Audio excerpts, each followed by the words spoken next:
And so Mr. and Mrs. Johnson, most people have a drawer that looks like this. I don't know if you guys can relate to that drawer. My mom used to have that drawer. Just all this mix match randomness drawer. Yeah. But yeah, these are the world's most expensive set of knives. They're actually made with the philosophy of planned obsolescence. And that just means that they're designed to break down over time and become obsolete.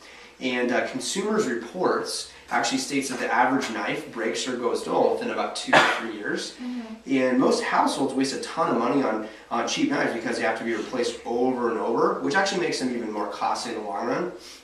Now you can see over here with just some of the basic construction, like the handles, these wooden handles here. They look really good when they're new. However, they crack and they splinter. They shouldn't go into the dishwasher. They're really kind of unsanitary. They actually absorb liquids and bacteria and blood. They actually retain germs. It's so dark. All that's like blood and bacteria growing into the handle. Wood, it rots from the inside out. So if it looks bad on the outside, it's probably worse on the inside because it's a natural material of wood, right? It's pretty gross. In most states, exactly. Most states, they're actually illegal for restaurant use because of food and food prep because of sanitation. So it's just really disgusting if you think about it. Now we also have like the low-grade plastic, and low-grade plastic, the handles, they tend to melt and chip and crack and break. It's just plastic, right? They're usually glued together and they can fall apart easily in the dishwasher. They're really slippery when they're wet, which can be dangerous when you're cutting. And sometimes the blade, I don't know if you've ever experienced this, but the blade handle wiggle loose and come apart. Yeah, know what I'm talking about? And that can be just really, really dangerous when you're cutting. I had a customer one time where she was telling me I said that, she's like, yeah, I know what you're saying. And she was telling me how she was cutting and the knife flipped up and it like passed her, right? Good thing it wasn't cutting like this. Yeah. So she was cutting, normal way and it just went flying past her. And that's what she told me. I wasn't there, that's what she said. But so she was like, oh my gosh, that's very dangerous, right? So, but now also the construction, the problem with improperly constructed knives is that most of them have a partial tank, so they're just designed to have a partial tank, which means if you look here closely, you see the blade goes like halfway through. Can you guys see that right there? So the blade stops right there, right? So that's the tank where the blade goes into the handle, it goes halfway. And so, yeah, the further it goes back, though, the more strength and bounce it has. So, and remember, the planned obsolescence, they kind of want them to break on you, so they just provide more and then more and more and more, right? Now, most rivets, though, right here you can see the rivets. Most of them are made of brass, which will expand and contract and loosen, creating gaps for food particles to collect and start mold and bacteria collecting around the rivets, making the knife really unsanitary. A lot of times you see the green rings, it's actually mold growing around the rivet. It's like a crevice for food to kind of collect, and then it just kind of goes there, and in the dishwasher and the sink, the moisture just kind of feeds the fire, right? It's pretty gross. And then we also have the steel, the different metals here.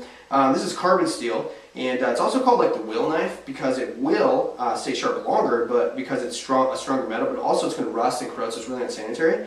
And then the stainless steel, it's kind of the won't knife because it won't rust and corrode, but it won't stay sharp. It's also difficult to sharpen. It's a very soft metal, it doesn't hold its edge very long. And stainless steel is actually the same kind of steel they use in disposable razors, right? So when you're shaving, think about those razors at the grocery store, you keep buying them over and over again. It's just they're sharp when you buy them, but they dull real quick. So same kind of thing, exactly. Planned obsolescence again, right? So it's just part of the process. And then now the different edges. We have a straight edge right here and then a serrated edge. So the straight edges, the serrated edges here, these are designed to rip and tear like a saw.